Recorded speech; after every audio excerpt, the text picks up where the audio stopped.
2 Notify, 2 Transfusion, 2 Sentry. So the question is whether Shiraza or Swole Squirrel is better. This is almost certainly not a 6 of. So Shiraza is better to just like go in with Might really early. Isn't Shiraza just a better version of Swole Squirrel? Am I missing something? Shiraza is much better. Yeah, I mean, Shiraza is the one that has to go. Swole is meme garbage. Swole, the thing that makes Swole better is basically his 1 health, I guess. He does the same amount of damage with Dragon's Rage. Swole can sometimes like have some amount of setup.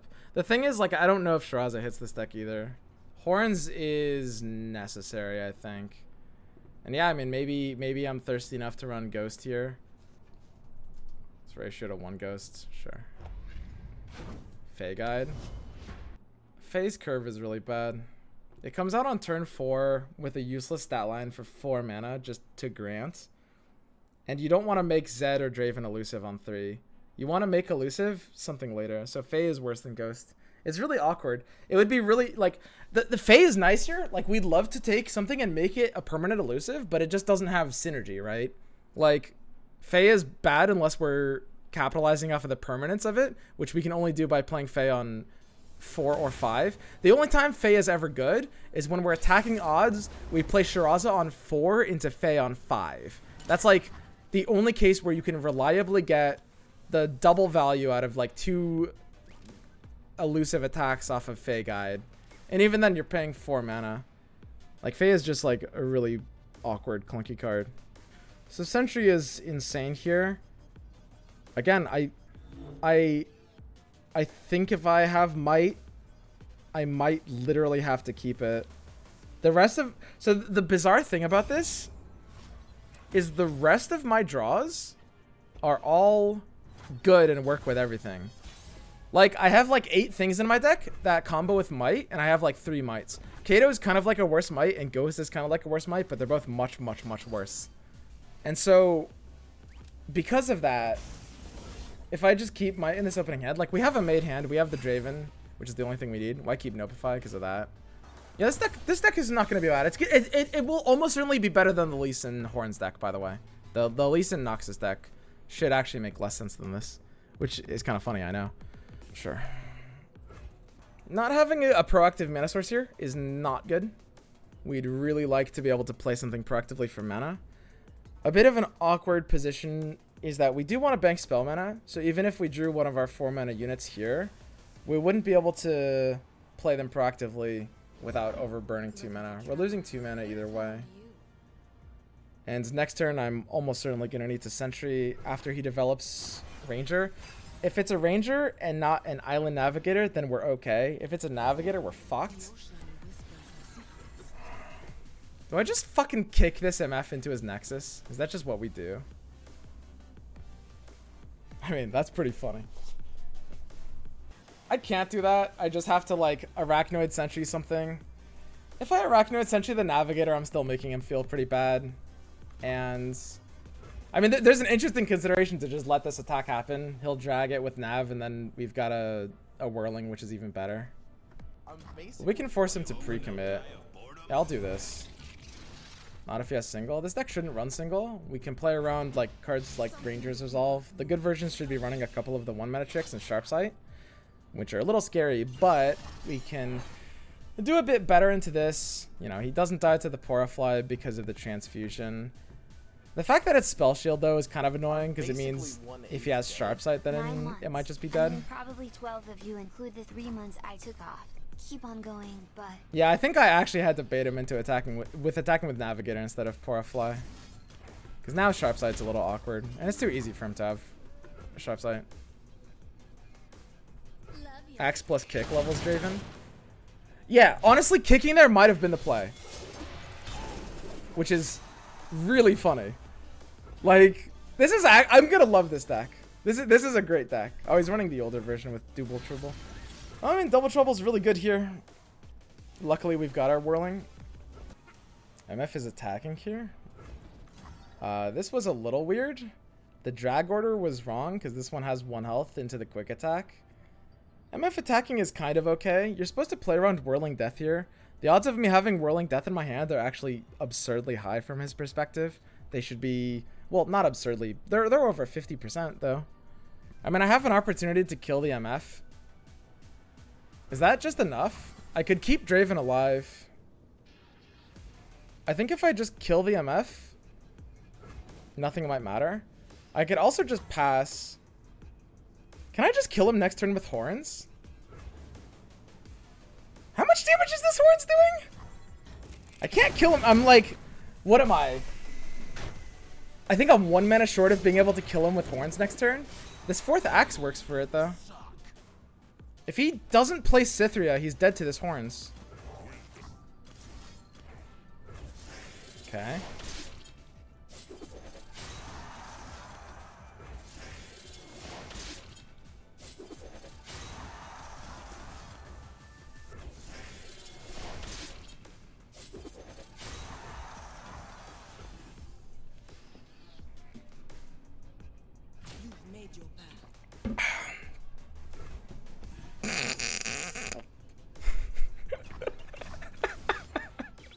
I mean, if he has Ranger's Resolve here,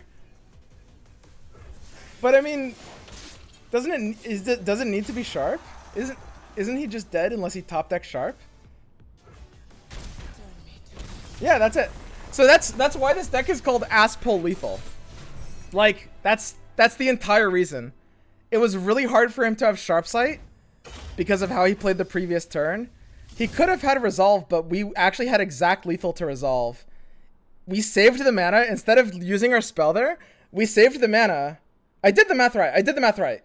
We saved the mana. We didn't use Whirling Death. And unless he had Cythria, we win. No matter what he plays. Even if he plays like Relentless Pursuit. If he didn't have Cythria there, we always have enough damage to kill him. That's so stupid.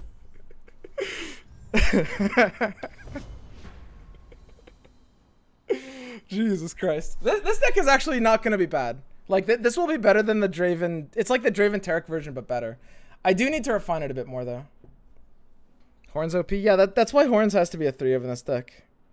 And that's why I kept Might in that opening hand, by the way. You have to keep Might if you don't have a blank hand. Might is everything in this deck. Might is literally this entire deck. It's so stupid.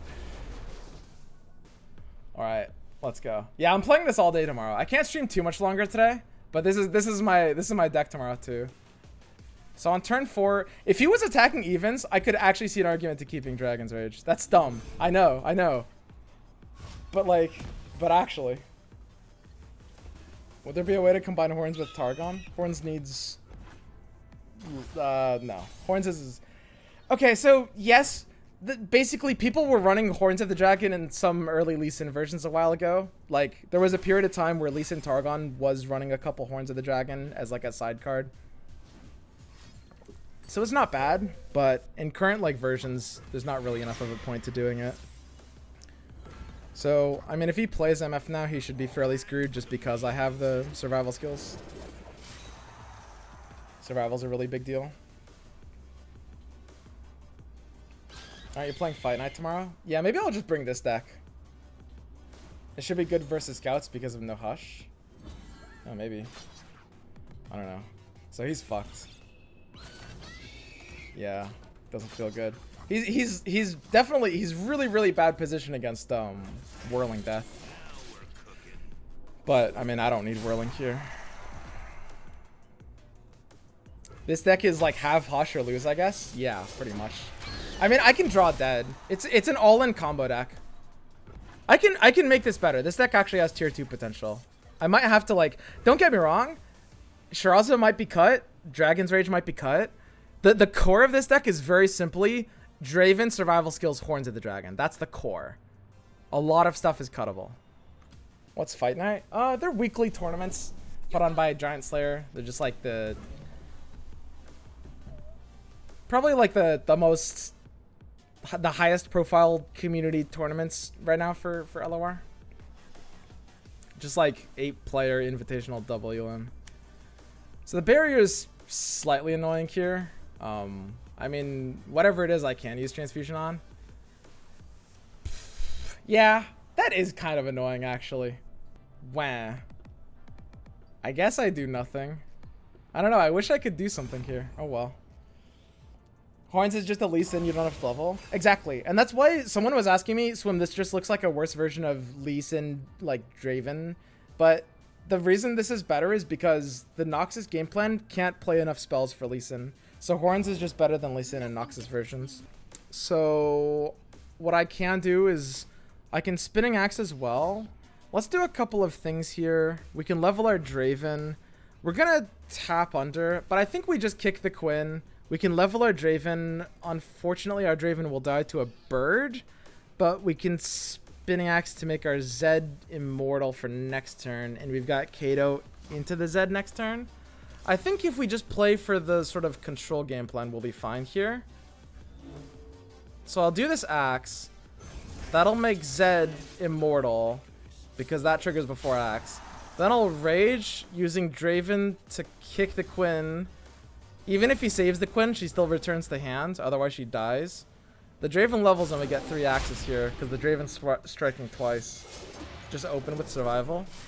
I don't think that's worth it. Survival's really awkward here, I think. I mean, I need to kill the Quinn. And Draven, obviously in an ideal world, Draven would live, but he's generating a shit ton of axes. To be able to kill this Draven, he has to give me 2 more axes here and lose his thing. And he loses the rest of his attacks with Zed.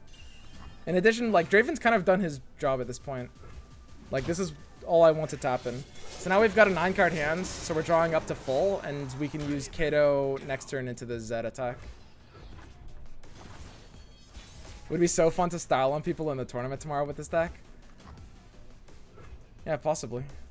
So I think Kato is just the best option here. I mean, Zed, we can do like an interesting open attack thing. Kato leaves open transfusion, which is fine. He doesn't really have enough development punishers, so we'll put him on a clock of 2 here. Deep Med is really cool with Draven Axes. Pre-axe. Pre-axing the Zed. Pre-axing the Zed does nothing, unless I'm missing something. I guess, like, when it's just a 6 attack thing, there's a chance that he doesn't block it. He should. He can't really let that through. He gives his ghost the axes. Yeah, but his ghost doesn't have overwhelm, so it doesn't do anything. Riposte. So he's just taking down the Zed. It's kind of a necessary play. It's a little awkward. We don't have a lot of options here. Do we have lethal? I guess we just have lethal here, huh? Oh, that was weird.